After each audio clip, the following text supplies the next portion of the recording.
Imaginez un instant une machine si sauvage, si terriblement rapide, que les gardiens du motocyclisme n'avaient d'autre choix que de détourner le regard, l'interdire, l'effacer de la carte de la compétition comme si c'était une erreur de la nature, une expérience qui leur a échappé. Nous parlons de prototypes qui ont poussé l'ingénierie aux limites du physiquement possible. Et au-delà, des moteurs turbo-compressés crachant une puissance délirante, des châssis de cauchemar transformant chaque virage en un saut dans le vide sans filet, et des ailes qui, au lieu de donner la vie, pouvaient l'ôter en une fraction de seconde, déchirant tout sur leur passage. Certaines motos étaient si puissantes et dangereuses que MotoGP a dû les interdire. Des prototypes avec des moteurs turbo, des ailes aérodynamiques, des châssis ultra légers et une électronique avancée qui ont poussé l'ingénierie au-delà de ce qui était permis. Dans cette vidéo, nous passons en revue les motos les plus folles que la FIM a interdites, pour être trop rapides, instables ou injustes pour la compétition.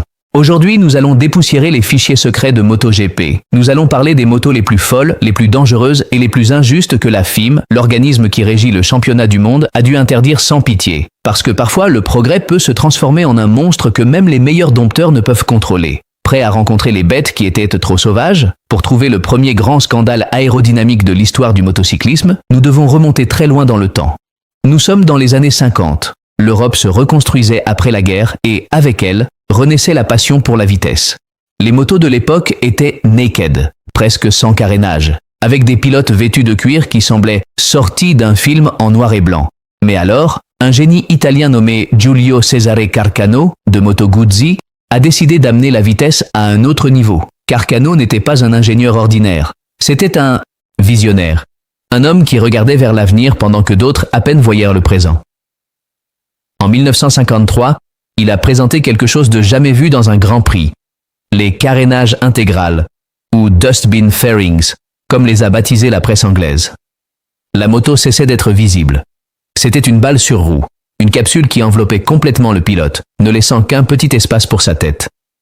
La plus célèbre de toutes fut la spectaculaire Moto Guzzi V8 500 de 1955 avec son carénage en magnésium. Un moteur à 8 cylindres, quelque chose d'absolument délirant pour l'époque. 8 cylindres dans une moto de 500 cc. 8. Pense à la complexité, au poids, à la folie qu'ont dû avoir ces ingénieurs pour même essayer. Ces motos étaient incroyablement rapides. Elles permettaient d'atteindre des vitesses dont le reste ne rêvait même pas. En ligne droite, elles étaient imbattables. Mais elles avaient un problème mortel. Elles étaient instables comme un bateau dans une tempête. Tout vent latéral les déviait, mettant en bas 1600 secondes. Danger pour le pilote et les autres. Le carénage agissait comme une voile. Et quand le vent soufflait, la direction devenait un supplice, une loterie. Le légendaire Geoff Duke, 6 fois champion du monde, qui a gagné avec une Gilera équipée de ce carénage, louait son efficacité aérodynamique, mais le danger était évident pour tous. Les pilotes étaient cachés derrière la fibre, incapables de voir les roues avant de leurs rivaux, et la FIM s'est mise la tête dans les mains. Ainsi, lors du congrès de la FIM d'octobre 1954, ils prirent une décision radicale.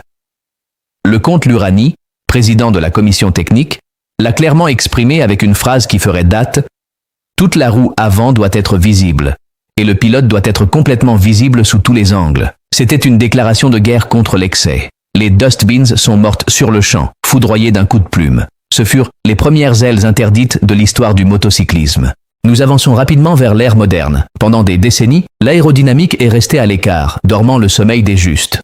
Les motos étaient belles, élancées, presque sculptées par le vent, jusqu'à ce qu'un homme arrive, Gigi Dall'Igna. L'ingénieur en chef de Ducati, un magicien de la mécanique réputé pour briser les règles sans les écrire, a réveillé la bête endormie. En 2015, Ducati est apparu lors des essais au Qatar avec des appendices sur les côtés du carénage. Ils ressemblaient à de petites ailes, presque inoffensives, comme des petites oreilles en plastique. Mais leur fonction était révolutionnaire. Générer de l'appui aérodynamique pour éviter le redouté wheelie et gagner en stabilité lors des freinages les plus brutaux de la planète. Et ça fonctionnait. Ça fonctionnait si bien qu'en 2016, toutes les marques avaient là leur propre version, chacune plus grande et élaborée que la précédente. Mais alors, les problèmes ont commencé. En cas de chute, ces fines ailes de le carbone, conçu pour couper l'air, se transformait en lame. Le risque qu'un pilote passe au-dessus d'une moto tombée et se retrouve avec un aileron à la hauteur du corps, du cou, de la tête, était trop élevé. Ce n'était plus seulement une théorie. Le pilote d'essai de KTM, Mika Kallio, a subi un grave accident en testant une moto avec ses ailerons au Red Bull Ring, et l'alarme a retenti. Les images étaient glaçantes. La moto glissait et tournait, et les ailerons ressemblaient à des lames de rasoir géantes. Alex Espargaro, toujours direct, toujours sincère, l'expliquait ainsi à l'époque. Avec les winglets, la roue touche le sol plus tôt et tu peux mettre plus de puissance. Et dans les virages rapides, tu gagnes en stabilité, mais c'est un danger. Il est presque impossible d'éviter que la roue avant se lève sur une moto de 300 chevaux, mais moi, je supprimerai tout. Pour moi, tout cela n'est que du pur marketing comparé au risque que cela implique. La FIM, voyant le danger imminent, a agi avec une rapidité inhabituelle. En 2017, les ailerons ont été interdits du jour au lendemain, effacés de la carte.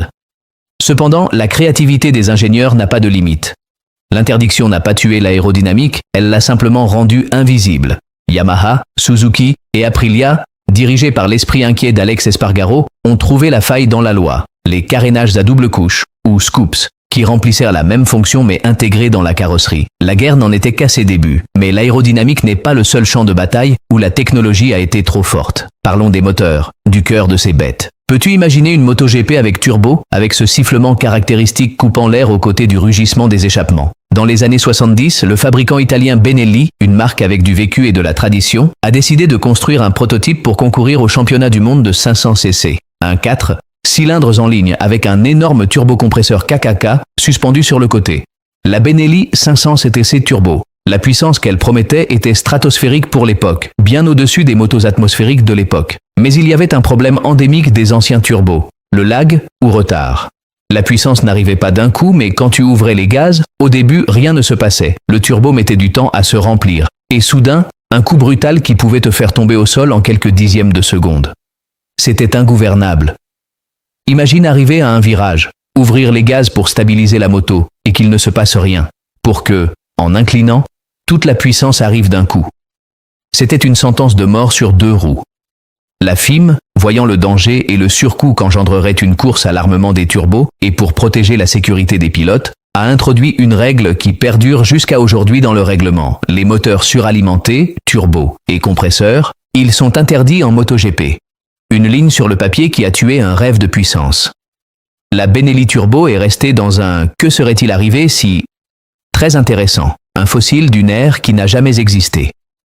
Et nous ne pouvons pas parler d'interdiction sans mentionner le changement le plus douloureux pour les romantiques de ce sport. Celui qui a fait pleurer plus d'un fan lorsque les machines ont été éteintes pour la dernière fois. Pendant des décennies, le rugissement des moteurs 2 temps a été la bande sonore du championnat. Ce son aigu, perçant, presque douloureux, qui te traversait la poitrine dans les tribunes. Les NSR 500 de Honda, les IZR 500 de Yamaha, les Cagiva, avec des pilotes qui étaient de véritables gladiateurs. Mick Doohan, Wayne Rainey, Kevin Schwantz, Alex Crivillé. C'étaient des motos légères, avec une puissance brutale et une délivrance explosive. Mais elles étaient aussi extrêmement dangereuses. La puissance n'était pas linéaire, c'était du tout ou rien. Il fallait les piloter avec les fesses toujours en dehors du siège, le corps tordu, dominant le cheval fou à chaque mètre d'asphalte. Les piloter à la limite était comme apprivoiser un tigre les yeux bandés. De plus, le plus grand problème venait de l'extérieur de la piste. Ce étaient des moteurs très polluants. Ils brûlèrent de l'huile directement dans la combustion et émettaient ces fumées bleuâtres, si caractéristiques, qui dans un monde de plus en plus conscient de l'environnement, sont devenues inacceptables. Wayne Rainey, triple champion du monde, l'a résumé une fois avec un mélange de nostalgie et de dureté. C'étaient des motos imprévisibles. Elles te donnaient la vie ou te l'enlevaient dans le même virage. Mais quand tu réussissais à régler la moto, il n'y avait rien d'égal dans le monde. Tu souriais sous le casque. Mick Doohan, 5 fois champion, disait souvent que piloter une 500 était comme essayer de maintenir l'équilibre sur une fusée pendant que quelqu'un te frappe les jambes avec une batte. Ainsi, dans un mouvement historique, la FIM a décidé de tuer le géant. Ce ne fut pas facile. Il y a eu des larmes, des débats et des transitions douloureuses. À partir de 2002, les 500 cc 2 temps ont cédé la place aux 990 c 4 temps, puis aux 1000 cc actuels avec électronique et sophistiquée. L'interdiction des 2 temps n'était pas due à un accident concret, mais à une sentence de mort écologique qui a changé à jamais le son de MotoGP. L'ère des motos vibrantes est terminée. Et nous arrivons au présent. Car les interdictions ne sont pas une chose du passé, ce ne sont pas seulement des histoires en noir et blanc ou des années 90. Aujourd'hui même, pendant que nous parlons, des ingénieurs sont à leurs ordinateurs en train de concevoir des pièces qui peut-être ne seront jamais utilisées en compétition. Le dernier chapitre de cette guerre éternelle s'écrit avec les leg wings ou ailerons de jambes. Oui, tu as bien entendu. Aprilia et Honda ont introduit de petits ailerons situés juste derrière les jambes du pilote, presque invisibles pour l'œil inexpérimenté. L'objectif, nettoyer le flux d'air turbulent généré par les jambes et générer plus de charge aérodynamique à l'arrière. Mais, encore une fois, le fantôme de la sécurité refait surface. Que se passe-t-il si un pilote tombe et que sa propre jambe ou celle d'un autre pilote qui arrive? Derrière, s'accroche-t-il à cet appendice en carbone aiguisé? La réponse est trop horrible. La FIM a proposé de les interdire d'ici 2026, mais la pression des usines, l'argent et les dixièmes de seconde les maintiendront en vie, au moins jusqu'en 2027.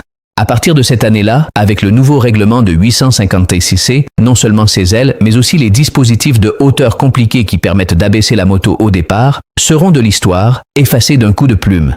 C'est le serpent qui se mord la queue.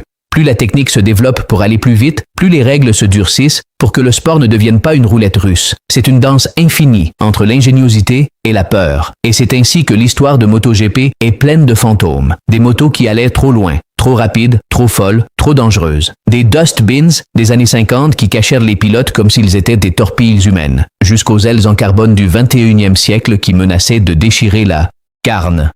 Passant par les turbos impossibles à contrôler. Les rugissants deux temps qui empoisonnèrent l'air et les modernes ailerons qui guettent les jambes des pilotes. Chaque interdiction est un rappel que, dans ce sport, la limite n'est pas seulement définie par l'asphalte, le chronomètre ou le courage des pilotes. Elle est aussi marquée par la peur que la technologie débridée transforme un spectacle glorieux en une tragédie en direct. Mais, tu sais quoi? Cela n'arrête pas les ingénieurs.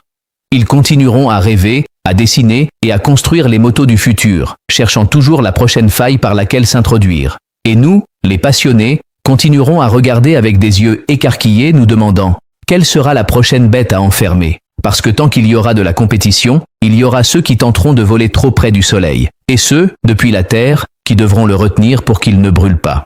Si tu as aimé ce voyage du côté obscur de la technologie de MotoGP, aime, partage et abonne-toi pour ne manquer aucun secret du monde des motos. Et toi, quelle moto interdite penses-tu qu'elle devrait revenir? Oserais-tu piloter une 500 de temps ou une Benelli Turbo? Je te lis dans les commentaires. Merci de m'avoir regardé et à bientôt dans la prochaine vidéo.